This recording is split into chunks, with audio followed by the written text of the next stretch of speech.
autor destaca la indiferencia de la generación actual hacia el Evangelio, comparándola con la época de Noé, cuando su mensaje fue ignorado. Menciona la apostasía como un precursor clave antes del regreso de Cristo, describiendo cómo muchos se alejarán de la fe en un ambiente de frialdad e inmoralidad. También explica la llegada del anticristo, un líder que engañará a las masas con soluciones falsas en tiempos de caos. Subraya la importancia de discernir y estar alerta ante el engaño y exhorta a los creyentes a buscar la santidad, manteniéndose firmes en la verdad y preparados para los tiempos difíciles. El propósito del mensaje es reforzar la conexión con Dios y preparar a la congregación para resistir en medio de la adversidad. Es decir, así como Jonás estuvo en el vientre del pez 3 días y 3 noches, yo, el Hijo del Hombre, estaré en el vientre de la tierra 3 días y 3 noches. Luego, esa señal no era para nosotros hoy en día, sino era la señal que iba a caracterizar la generación de los tiempos de Cristo. Y la señal de nuestra generación, ¿cuál es? Porque si no es la primera venida, si no es la muerte y la resurrección, ¿cuál es? ¿O cuáles son las señales, las características de nuestra generación? Dice la Biblia que una de las señales será como los días de Noé. ¿Conocéis a Noé? ¿Sabéis de quién hablo? Pobre hombre, ¿eh? 120 años predicando y no ganó ni a uno. Bueno, a sus hijos, su familia. 120 años diciendo que iba a llover y nadie le creyó. Qué bonito es cuando predicas algo y a la gente le gusta y la gente lo pone en práctica, es precioso. Pero qué terrible tiene que ser predicar y predicar y predicar y predicar y advertir y enseñar y exhortar y que no te hagan ni caso tú. Esa fue una de las características que este pobre hombre tuvo que aguantar. Al final, después de 120 años predicando, solamente entraron 8 personas al arca, 7 con él. Y el Señor dice, en los últimos tiempos, la sociedad será como los días de Noé. Indiferente. ¿Notáis indiferencia en España, hermanos, al Evangelio? ¿En Murcia qué tal? ¿Saben? Cuando llego a un sitio, siempre le pregunto a los hermanos o al pastor que me atiende o lo que sea, ¿cómo va la obra? ¿Cómo está la obra?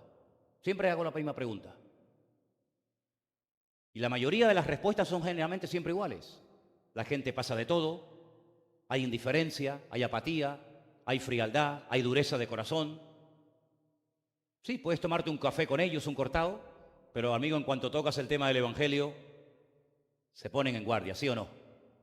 Es una de las características de los últimos tiempos: frialdad, corrupción, inmoralidad, apostasía, desorden, indiferencia. Vamos a ir a la palabra, por favor, a leer una porción que no tiene desperdicio, una porción extraordinaria que tenemos que tener muy presente nosotros en este tiempo en el que vivimos. Segunda de Tesalonicenses, capítulo 2, verso 1. Bueno, parece que ya se arregló un poco el tema, ¿no? Vamos a ver. Con respecto a la venida de nuestro Señor Jesucristo y nuestra reunión con Él, os rogamos, hermanos, que no os dejéis mover fácilmente de vuestro modo de pensar, ni os conturbéis, ni por espíritu, ni por palabra, ni por carta, como si fuera nuestra, en el sentido de que el día del Señor está cerca. Si esto lo escribió Pablo hace 2000 años y dice que estaba cerca, imagínate ahora 2000 años después, más cerca todavía, ¿no? Nadie os engañe en ninguna manera, porque no vendrá sin que antes venga la apostasía. Ay, amigo, una de las señales que vamos a ver. El Señor tiene que venir, pero antes tiene que manifestarse la apostasía y se manifieste el hombre de pecado, el hijo de perdición, es decir, el famoso anticristo. Este líder político a nivel mundial que está a punto de levantarse y que va a sorprender al mundo entero. Y alguna de las cosas que este hombre va a hacer, lo dice aquí verso 4, se opone y se levanta contra contra Dios o todo lo que es objeto de culto, tanto que se sienta en el templo de Dios haciéndose pasar por Dios. Apagar los aires porque va a saltar otra vez la palanca, por favor. Apagar los aires acondicionados. se sienta en el templo de Dios. Yo hago una pregunta a ustedes en esta tarde. ¿Dónde está el templo de Dios? ¿Cuál es el templo de Dios? Porque si usted dice que el templo de Dios somos nosotros, quiere decir que el anticristo se va a subir encima tuyo. Luego no podemos interpretar esto como que se va a sentar encima de cada creyente. Porque el templo de Dios en aquellos tiempos era el único templo que había donde Dios decidió morar un tiempo. Y era el templo de Jerusalén. Pero usted dirá, pero hermano, pero si estamos leyendo que se va a sentar en el templo de Dios, haciéndose pasar por Dios, y hoy en día no existe templo en Jerusalén, ¿cómo se va a sentar en un templo que no existe? Bueno, usted no se está dando cuenta aquí que de una forma muy clara está diciendo la palabra de que en los últimos tiempos el antiguo templo de Jerusalén va a ser restaurado. ¿Usted no sabía eso? Claro que va a ser restaurado, y usted y yo probablemente lo vamos a ver. Y ha habido intentos a lo largo de la historia de levantar, de volver a reconstruir ese templo, y ahí en ese templo se va a volver otra vez a producir algo tremendo que va a dejar al mundo sorprendido. Dice que va a entrar en el templo de Dios y se va a llevar a cabo algo que conocemos como el nombre de la abominación desoladora. Quédese con este dato. Cuando se inaugure el templo en Jerusalén, pasarán 3 años y medio desde su inauguración hasta que este hombre entre al lugar santísimo y lo profane y se siente allí dentro haciéndose pasar por Dios y pretendiendo que toda la humanidad le rinda culto y le rinda pleitesía. 3 años y medio desde que se inaugura hasta que lo profana este mismo personaje. Pero dice aquí algo muy interesante. ¿No os acordáis que cuando yo estaba todavía con vosotros os decía esto? Verso 6. Ahora vosotros sabéis lo que lo detiene, a fin de que a su debido tiempo se manifieste. Porque ya está en acción el misterio de la iniquidad. Solo que hay quien al presente lo detiene hasta que él a su vez sea quitado de medio. Y entonces dice, y entonces se manifestará aquel inicuo a quien el Señor matará con el espíritu de su boca y lo destruirá con el resplandor de su venida. Inicuo cuyo advenimiento es por obra de Satanás con gran poder y señales y prodigios mentirosos. Y con todo engaño de iniquidad para los que se pierden, por cuanto no recibieron el amor de la verdad para ser salvos. Por esto Dios les envía un poder engañoso para que crean a la mentira, a fin de que sean condenados todos los que no creyeron a la verdad, sino que se complacieron en la injusticia. Miren, hermanos, esto es muy claro de entender. Se lo voy a resumir de esta siguiente manera. El Señor tiene que venir. Hay más de 150 versículos en el Nuevo Testamento que dicen que Jesucristo tiene que volver otra vez a este mundo. Más de 150 versículos. Pablo habla en más de 50 ocasiones acerca de este magno acontecimiento, la segunda venida visible del Mesías, donde dice la Biblia que todo ojo le verá, toda rodilla se doblará y toda lengua confesará para gloria de Dios Padre que Él es el Señor de señores y el Rey de reyes. Amén. Si quiere usted más datos, más información acerca de este acontecimiento, lea por ejemplo, Zacarías capítulo 14, donde dice que cuando el Señor Jesucristo venga, dirá, dice la Biblia, ¿dónde va a venir? Dice que pondrá sus pies sobre el monte de los olivos. ¿Dónde está ese monte? En Jerusalén. Pondrá sus pies sobre el monte de los olivos y el monte se partirá y se hará un valle inmenso y saldrán del interior de la ciudad de Jerusalén ríos de agua viva. Y allí entrará en juicio con las naciones, en fin, ya hablaremos en su momento de todo esto. Pero no puede venir al Señor hasta que se manifieste la apostasía y se dé a conocer al mundo entero el hombre de pecado, el hijo de perdición, el que vulgarmente conocemos con el nombre del anticristo. La Biblia no revela el nombre propio de este hombre, pero da más de 300 detalles acerca de cómo es o de cómo será, para que cuando aparezca en escena mundial usted sepa reconocerlo y no se deje engañar. Porque dice la Biblia que una de las artimañas que utilizará será precisamente el engaño, la manipulación. Y la gente está tan deseosa de cambios, las naciones están tan hartas de ser engañadas, que en cuanto aparezca una persona que aparentemente viene ofreciendo verdades, la gente va a ser seducida y engañada de una forma tremenda, como nunca antes en la historia. Será un hombre con un carisma sin precedentes. No ha habido ningún líder mundial a lo largo de la historia Olvídese de todo lo que usted conoce ahora mismo, que le llegue ni la suela del zapato en lo que es carisma, elocuencia, presencia, e incluso un hombre que le caerá de momento bien a todo el mundo, cosa que, como usted sabe muy bien, es muy difícil o prácticamente imposible. Porque caerle bien a todo el mundo, ni el mismo Señor Jesucristo le cayó bien a todo el mundo, como usted bien sabe. Pero el anticristo tendrá un carisma, un imán, un magnetismo tan espectacular que le caerá bien a los judíos y también a los árabes. Y a algunos cristianos también. Y a los de derechas y a los de izquierda. Le caerá bien a todo el mundo. Porque es un hombre que viene con respuestas, que viene con soluciones, no con promesas que luego no cumple. Y por eso dice el Señor en más de una ocasión, cuidado, cuidado, no se deje de engañar, cuidado con las falsas unciones, cuidado con los falsos mesías. Porque dice la Biblia que llegará un momento en el que el mundo estará clamando a gritos, que se levante ya, por favor, alguien que arregle la economía, que arregle el desorden, que arregle el caos. Y este hombre viene teóricamente a solucionarlo todo. Permítame, hermanos, si usted se ofende por esto que le voy a decir ahora, pero estamos rodeados de políticos que son una pandilla de inútiles, la mayoría de ellos. La mayoría de los políticos, por lo menos que tenemos en España, la mayoría son unos inútiles.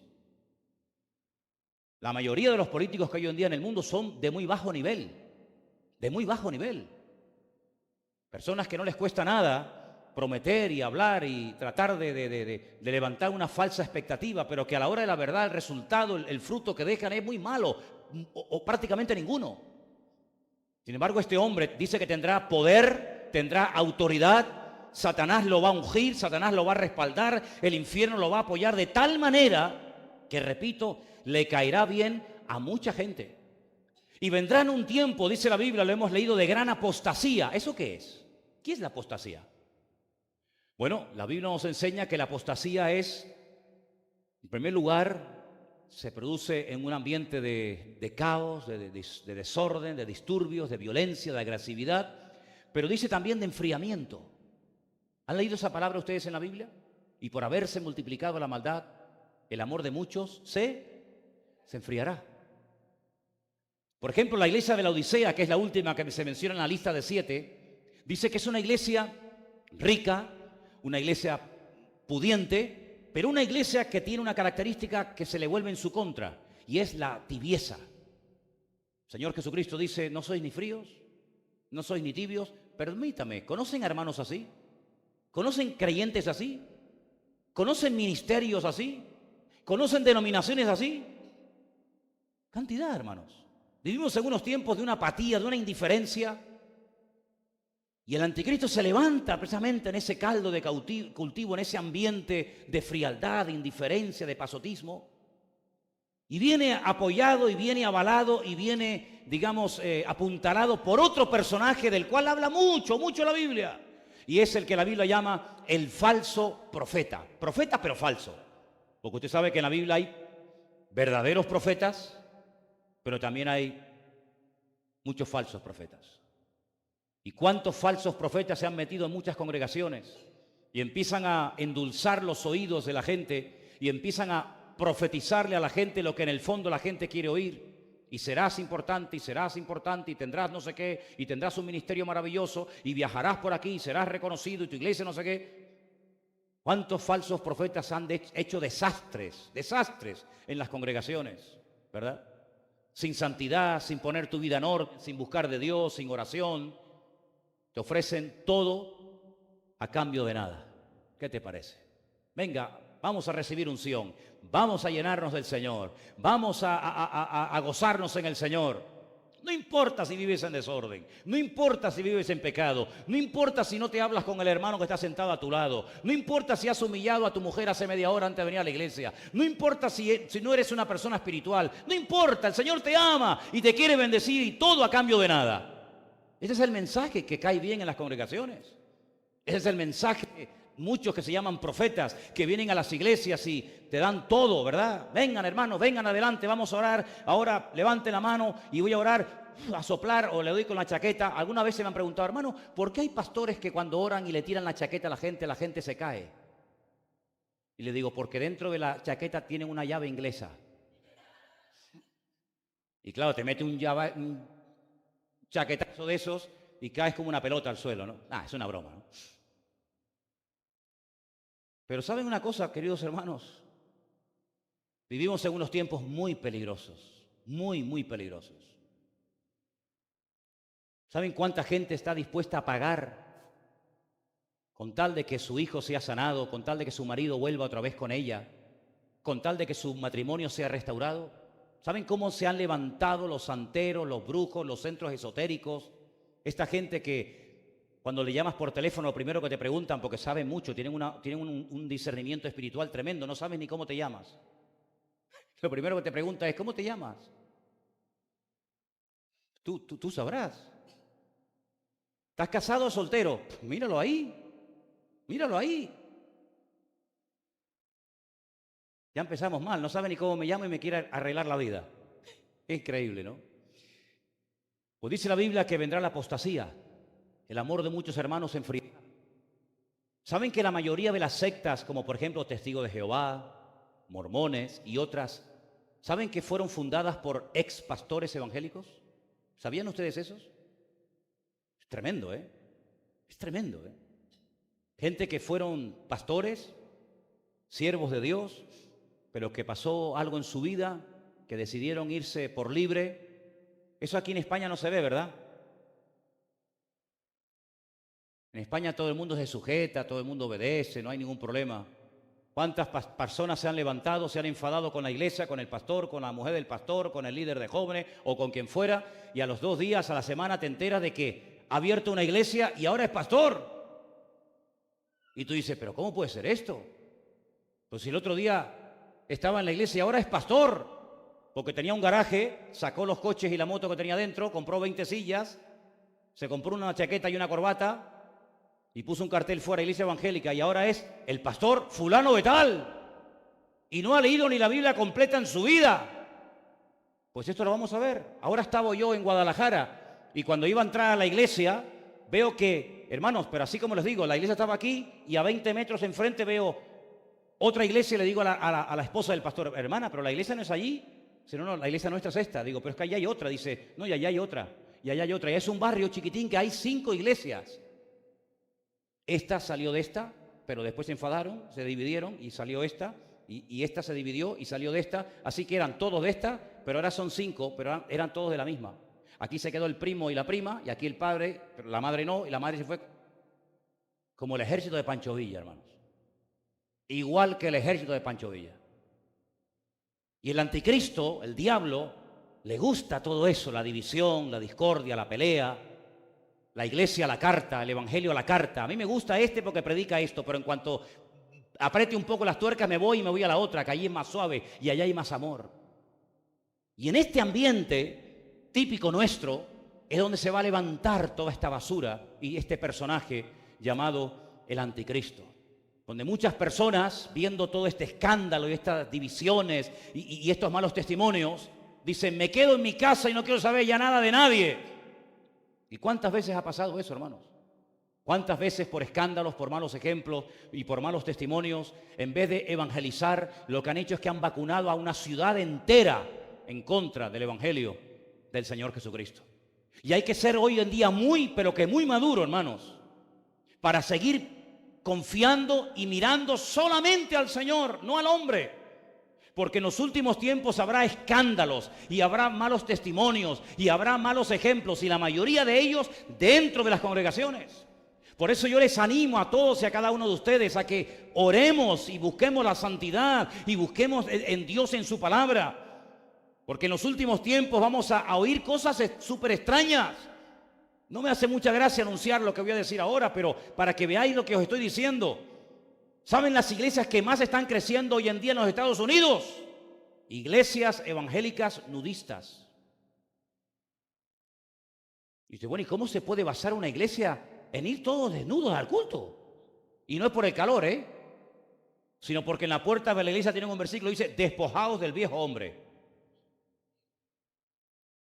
¿Y cómo puede ser eso, hermanos? ¿Cómo puede ser eso?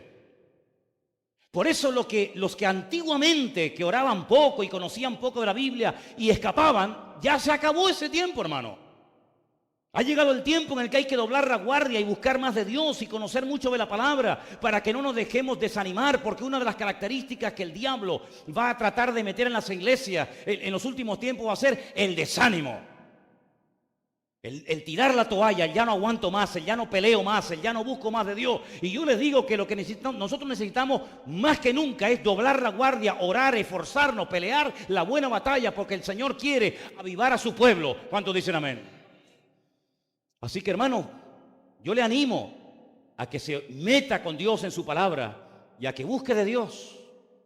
Ha llegado el momento de ser autodidacta y no depender tanto del púlpito, no depender tanto de ministerios, no depender tanto del fulanito, del menganito, sino depender única y exclusivamente del Señor. ¿Cuántos dicen amén?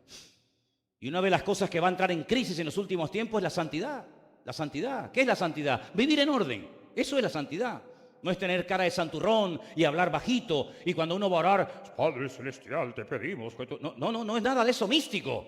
Es vivir una vida en orden, una vida como dice la palabra de Dios, perdonando cuando hay que perdonar, humillarnos cuando hay que humillarnos, orar cuando hay que orar. En otras palabras, ser como Dios manda, decentemente y con orden. ¿Cuántos dicen amén? Y cuando todo este caos se produzca y este hombre se levante y parece como que todo va tan bonito, hermano, se va a dar la vuelta a la tortilla. Y por eso vemos en la Biblia caballos que van cambiando de colores. Y es como una forma indirecta de decirte que lo que empezó muy bonito va a terminar fatal. Y aquel templo que llevan tantos siglos orando para que se reconstruya va a ser profanado. Y comenzarán las cosas a ponerse difíciles. Y este hombre va a ser de las suyas. Y entonces nos dice la palabra de Dios que en aquel tiempo el pueblo que conoce a Dios se esforzará. El pueblo que tiene sus raíces en la palabra de Dios soportará y podrán caer por un lado y por otro, pero los que tengamos la mirada y la confianza puesta en el Señor, permaneceremos fieles y firmes hasta la muerte. Y bueno, hermanos, al final de los tiempos, cuando ya el mundo esté ya de mal en peor, cuando ya incluso el mismo pueblo de Israel, que ha ganado todas las guerras que ha librado, en los poquitos años que tiene como nación ahora en esta última etapa moderna, todas las veces que le han atacado siempre ha salido vencedor, nunca ha perdido. Hombre, claro, ha habido víctimas, ha habido bajas humanas, pero siempre ha ganado. Pues llegará un momento cuando el mismísimo pueblo de Israel, un país tan pequeño pero tan poderoso al mismo tiempo, en todos los aspectos, se verá con la soga al cuello.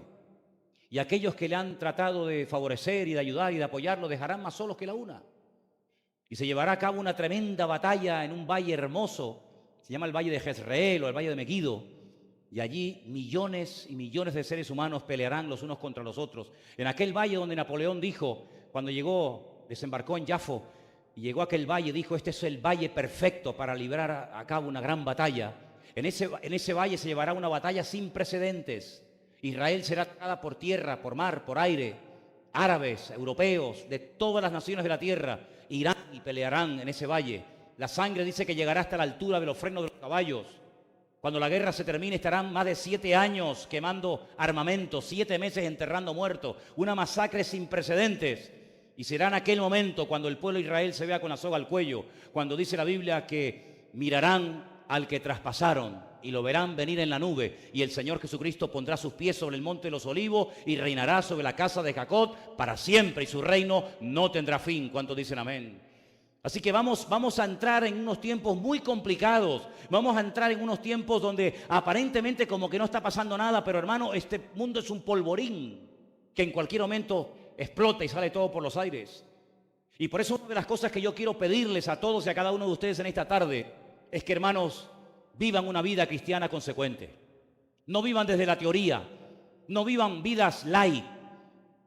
Me congrego cuando quiero, leo cuando quiero, hago lo que me da la gana. Pero el Señor sí, que siempre me bendiga, que siempre me ayude, que siempre me respalde. No, hermano.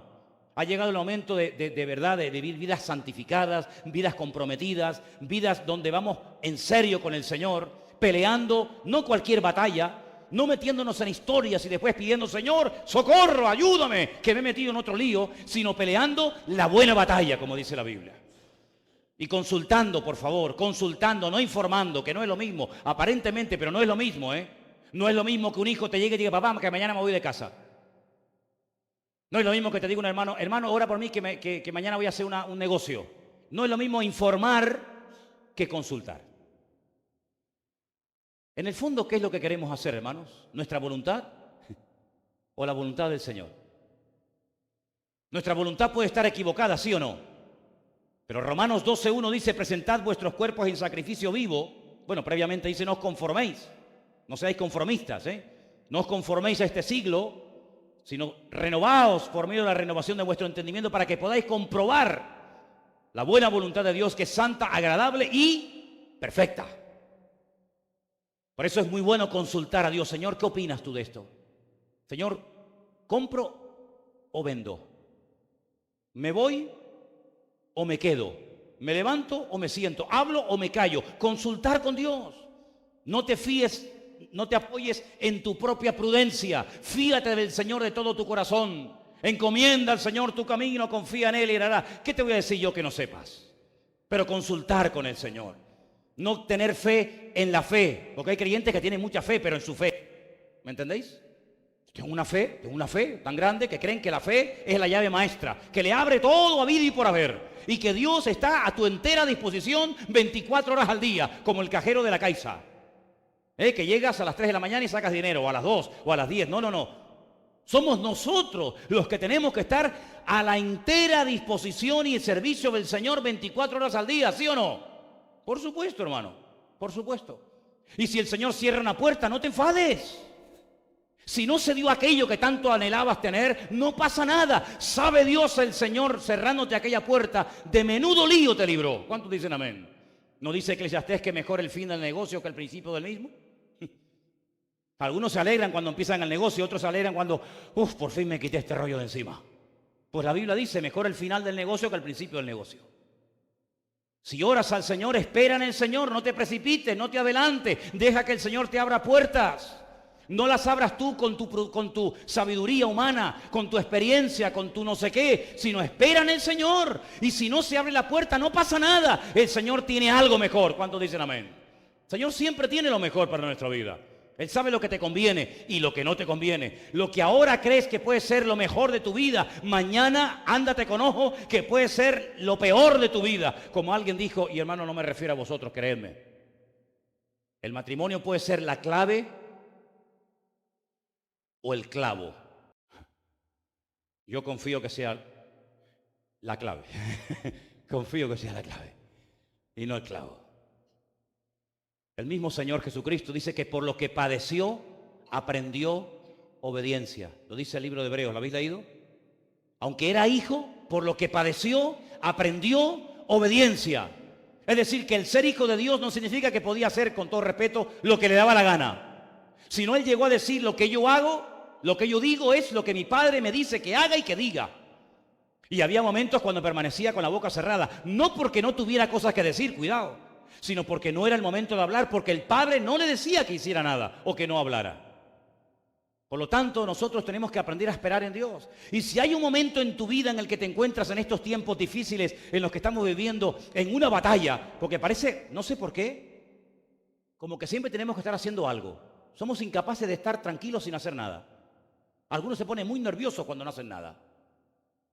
Y el mismo Señor Jesucristo tuvo que ir una noche a un huerto, el huerto de Getsemaní, a decirle al Padre algo muy interesante y que le salió muy bien. Padre, pasa de mí esta copa, pero que no se haga mi voluntad, sino la tuya. Y es la primera vez, y corregidme si me equivoco, que pidió oración. ¿Tú has pedido alguna vez oración a alguien? Qué bonito es saber que alguien siempre está orando por nosotros, ¿verdad? ¿Cómo se nota? ¿Cómo noto yo? Lo digo de verdad, ¿Cómo noto yo cuando ustedes oran por mí? Y todos ahora están contentos y orgullosos, ¿no? Pero ¿saben qué? ¿Cómo noto yo cuando no estáis orando por mí, ¿Cómo lo noto, Sobre todo Elena. Sobre todo Elena. Dice, hermano, orad por Manolo, que no hay quien lo aguante. Pedro, Jacobo, Juan, ¿podéis orar por mí esta noche que mi alma está triste hasta la muerte? Tú, Señor, tú, pedidme oración a mí. Pero, Señor, qué humildad de parte del Señor, Orar por mí. el creador del universo, el rey de reyes, el señor de los señores, el salvador del mundo, pidiendo a sus discípulos que oraran por él. ¡Qué acto de humildad tan tremendo! Alabado sea Dios. No dijo, ¿cómo estás? Yo bien, bien. Como alguna gente, ¿cómo estás? Yo bien, bien, todo bien. Y después están hechos polvo por dentro. El Señor no vivía de apariencias.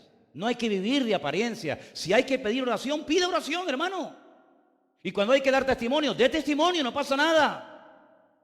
Y se le quedaron dormidos, sabemos la historia, ¿verdad? Qué tremendo. Pero hermano, estamos en unos tiempos en los que necesitamos orar mucho los unos por los otros. Porque dice la Escritura, y usted lo sabe bien, que el juicio por donde va a comenzar la zaranda, la limpieza va a ser por la casa de Dios. Porque el Señor no viene a buscar una iglesia en cualquier condición. El Señor, que yo entienda, viene a buscar a una iglesia sin mancha y sin arruga.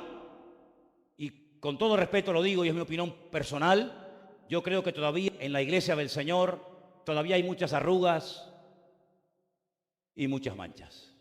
¿Sí o no? ¿Las arrugas por qué salen? ¿Qué tiene que hacer uno para que salgan arrugas? Díganme, sí. Nada, ¿no? Las arrugas vienen porque uno se va haciendo mayor, ¿sí o no? Pues si el Señor viene a buscar una iglesia sin arrugas, es porque quiere una iglesia joven, una iglesia renovada, no una iglesia vieja, una iglesia enferma, una iglesia en una pésima condición. Viene a buscar una iglesia con vitalidad, no viene a buscar una iglesia medio moribunda, media muerta, viene a buscar una iglesia renovada y viva. ¿Cuántos dicen amén? ¿Y qué tiene que hacer uno para mancharse? Hombre, para limpiarse uno tiene que hacer muchas cosas, pero ¿y para mancharse? Nada. Hermanos, cuando a veces veo la basura que se acumula, a lo mejor en un día limpiando la casa, digo, ¿y cómo entró tanta suciedad a la casa? Es que entra la suciedad, es que las cosas se manchan solas. Se manchan solas, hermano. ¿Usted se baña de vez en cuando, sí o no? ¿Sí o no? Hombre, pero no, si no encendemos los aires otra vez. Y los dientes hay que lavarlos de vez en cuando, ¿no? Y perfume, esas cosas, ¿sí o no? No diga, el Señor es mi pastor, nadie faltará. Sí, pero un baño te hace falta, ¿eh? Un baño de... El Señor viene a buscar una iglesia sin arrugas, renovada, joven, vital y sin manchas. Y nos manchamos cuando nos metemos donde no tenemos que meternos. Y hermanos, por eso tenemos que pedir cada día, Señor, limpia mis ojos. Limpia, porque son las ventanas del alma. Y lo que entra por los ojos domina el corazón. Qué gran verdad decía el Señor cuando dijo, si tus ojos te dominan, querido, y no los puedes controlar, mejor arráncatelos, que mejor es entrar tuerto que no entrar. Limpiarnos de toda inmundicia, limpiarnos de tanta basura. Hoy en día el diablo lo ha puesto tan fácil, que no hay que salir de casa para pecar. Ya en un aparatito que llevamos todos en el bolsillo, ya llevas ahí una bomba de relojería. Y nuestros teléfonos no son kosher, ¿eh? Ahí tienes todo lo que quieras. Y hay que tener mucha madurez y mucho temor de Dios para decir, esto no conviene, esto no es de Dios. Y cuando una persona es madura, tiene que tener, dice que por el uso y por la práctica, dice Hebreos, los sentidos desarrollados de tal manera que sabe discernir, sabe interpretar en todo momento lo que conviene de lo que no conviene. ¿Y quieres saber si eres maduro? ¿Quieres saberlo, hermano y hermana? ¿Quieres saber si has crecido y madurado en el Señor? ¿Qué haces cuando nadie te ve? Cuando no tienes al que te hace sombra, al que te vigila, cuando nadie te ve. Bueno, quiero decirte que cuando nadie te ve, siempre hay alguien que te ve. Y son los ojos del Señor. ¿Qué haces cuando estás solo? Ay, hermanos, vivimos en unos tiempos difíciles y peligrosos porque una de las cosas que estamos viendo de una forma tremenda es ver que el elemento básico que sustentó a la humanidad durante décadas y generaciones, como era la familia, se está desmoronando de una forma terrible. La familia ha entrado en crisis. Y hoy en día un padre que le llame la atención a un hijo, a una hija por algo que está haciendo o mal, o viendo haciendo mal, puede terminar siendo denunciado por su propio hijo y puede terminar perdiendo la patria potestad y la custodia de sus propios hijos. ¿Qué te parece, amigo?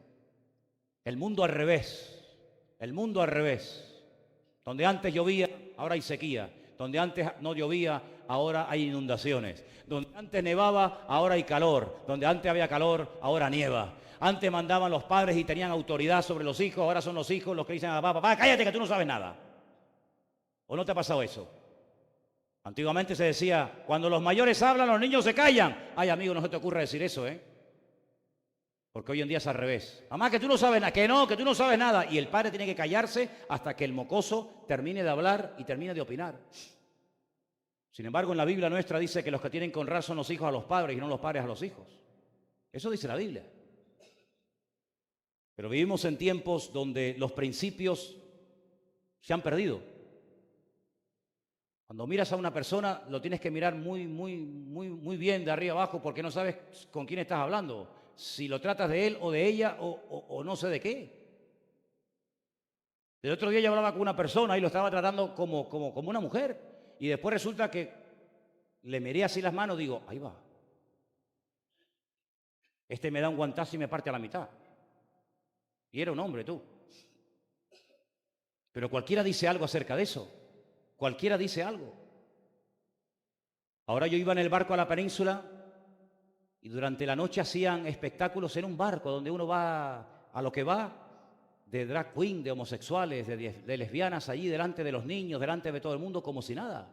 Y la gente aplaudiendo y participando. Algo terrible, algo terrible. Pero no digas nada en contra de eso, porque estás caducado, eso es de la época de antes, ya hoy en día todo ha cambiado y diferente. Hermanos, nuestro patrón, nuestra regla de conducta es la palabra de Dios.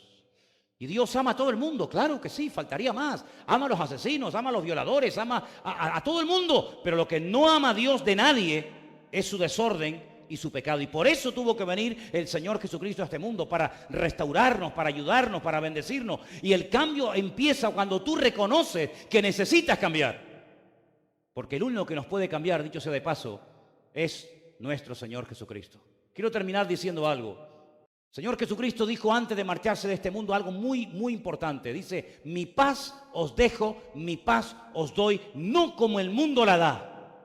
Eso quiere decir que vamos a tener que recurrir mucho y pedirle la paz, el equilibrio al Señor para poder vivir vidas cristianas victoriosas y bendecidas en los últimos tiempos. Y ha llegado el momento, hermanos, cuando el Señor nos ha demostrado muy claramente algo que yo creo que tenemos que tener grabado a fuego en nuestros corazones, y es que Dios es fiel y nunca abandona a sus hijos. ¿Cuántos dicen amén? Dios es tremendamente fiel. Te pueden tirar, te pueden botar de un trabajo, puedes perder amigos, puedes perder salud, te pueden engañar, te pueden calumniar, lo que tú quieras, pero nuestro Dios ha prometido estar con nosotros todos los días hasta el fin del mundo. Y solamente quiero recordarles algo que ustedes saben ya y conocen perfectamente.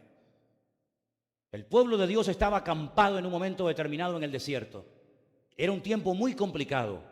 Habían salido de un tiempo de esclavitud, de opresión, de tortura terrible. Y se aventuraban a una aventura, a un país nuevo, desconocido, pero un país donde Dios quería que entraran. Y estaban en terreno de nadie. Estaban en el desierto. Ni entramos ni salimos. Estamos aquí, ¿ahora qué hacemos? El Señor les dio instrucciones, les dio palabras, les dio exhortaciones, les dio mandamientos, en fin, todo lo que ustedes saben. Pero un día apareció por el campamento unas personas, un pueblo, que engañaron, un pueblo que mintieron diciendo que eran de muy lejos, de muy lejos. Dice, mirad cómo vestimos. Cuando salimos de nuestra casa, nuestras ropas estaban nuevas, intactas, y mira, ahora son harapos. Y cuando salimos de nuestras casas, nuestro pan estaba calentito, recién sacado del horno, y ahora está mohoso, ahora está malo. Por lo tanto, no tengáis miedo, no somos vecinos vuestros, venimos de lejanas tierras y queremos pactar con vosotros, queremos adaptarnos a vuestra cultura, queremos ser amigos.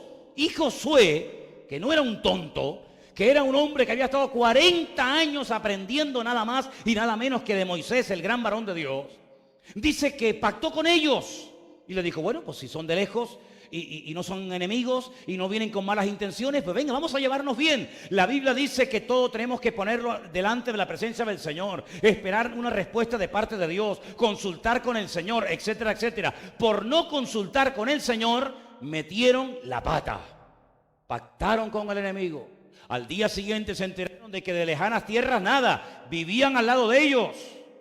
Pero como ya habían empeñado la palabra, no pudieron romper el pacto que habían recién hecho con ellos. ¿Os dais cuenta, hermanos, como un gran varón de Dios llamado Josué, por no consultar con el Señor y esperar respuesta divina, fue engañado?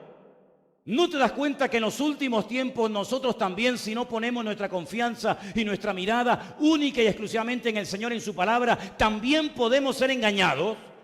¿No te das cuenta que el Señor dice, mirad que nadie os engañe, mirad que nadie os engañe? ¿No te das cuenta cómo somos, hermanos, capaces, si desviamos la mirada y la confianza del Señor, de poder atrapar, de poder practicar, de poder creer en algo o en alguien que no es 100% genuino de Dios? Pues claro que sí, hermano. Somos seres vulnerables y separados del Señor no somos nada. Por eso yo lo que les pido que en esta noche hagamos es que oremos al Señor y le pidamos al Señor, Señor, dame sabiduría. Quita de mi camino gente que me viene a enredar, a hacerme perder el tiempo, a robarme bendición. Pero Señor, también te pido que pongas en mi vida y en mi camino a gente que me vengan a aportar algo positivo a mi vida, Señor. No perdamos el tiempo, hermanos. Sobre todo a los jóvenes les pido, por favor, no pierdan el tiempo. No pierdan el tiempo en conversaciones absurdas y ridículas, llenas de vanidades, sin objetivos espirituales de ninguna índole. Pasemos tiempo a solas con el Señor, conozcamos al Señor, conozcamos la palabra del Señor, descubramos el corazón de Dios. ¿Qué es lo que a ti te gusta, Señor? ¿Cómo te puedo agradar, Señor? No solamente dame, sino, Señor, ¿en qué te puedo servir? Quiero conocerte, quiero honrarte, quiero servirte con mi tiempo, con mis talentos, si es que tengo alguno, con mi energía, con mis capacidades. Quiero, Señor, estar a tu servicio. Y el Señor nos puede sorprender. Yo creo que todavía el Señor quiere y puede contar con nuestra vida. ¿Cuántos lo creen? Yo creo todavía que somos potencialmente útiles para el Señor. No perdamos el tiempo, hermanos. Consultemos con Dios. Y estoy plenamente convencido de que si ya hemos entrado en este callejón sin salida llamado últimos tiempos o tiempos finales, el Señor nos va a guardar.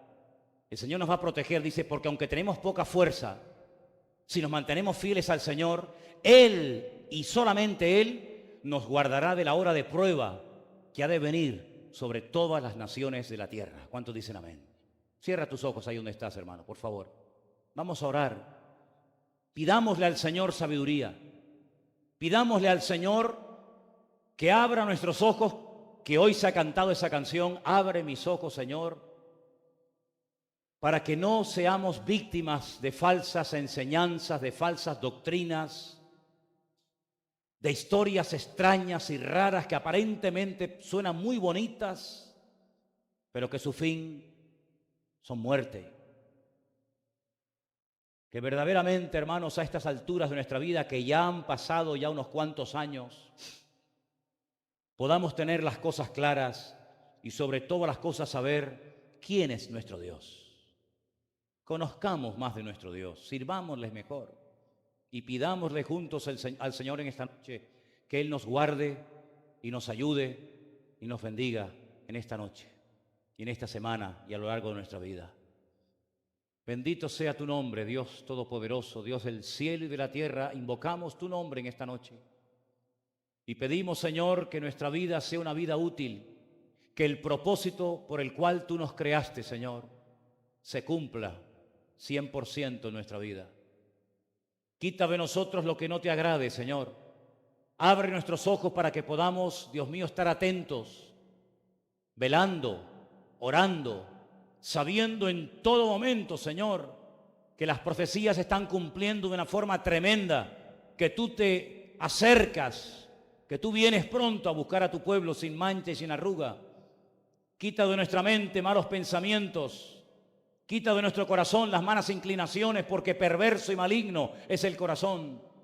Señor, te rendimos nuestra vida, te rendimos nuestra juventud, nuestra adolescencia, nuestra familia. La ponemos ante los pies del Señor y pedimos, Señor, que nos guardes de estos tiempos difíciles en los cuales estamos viviendo, Señor. Extiende tu mano, Señor, y levanta tu iglesia con poder. Aviva tu obra, Señor, y permite tú, Señor, que hasta el último momento de nuestra existencia, nuestra vida sea una vida de bendición, una vida útil y una vida, Señor, que te glorifique a ti, Señor. Gracias te damos porque sabemos que contamos con tu ayuda, contamos con tu respaldo y pedimos, Señor, que tú nos guardes a todos y a cada uno de nosotros en el bendito y poderoso nombre de Jesús. Amén. Amén. Nos ponemos de pie, hermanos, en esta noche, por favor.